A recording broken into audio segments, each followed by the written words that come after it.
Assalamualaikum. Hari ini kita buat satu mangkuk jelatah timun, buat sedikit sahaja.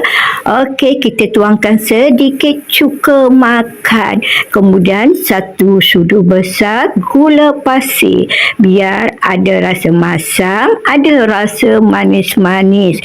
Dan juga sedikit garam halus. Biar ada rasa garam-garam sedikit supaya tidak tawar.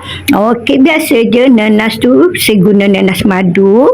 Kemudian kita hiriskan juga timun, hiris nipis-nipis, bawang besar hiris nipis-nipis dan cili besar berwarna merah supaya naik seri acar ataupun jelatah timun. Okey kawan-kawan, menu ni sangat ringkas. Okey, bagi orang Banjar kalau waktu kenduri, acar timun nanas ni diorang hias dengan telur rebus.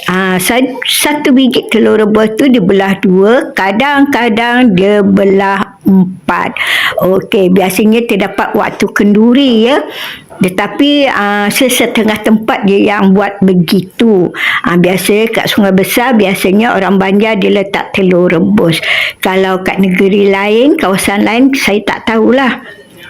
Okey, biasanya telur rebus tu menu waktu kenduri pada zaman 60-an dan 70-an.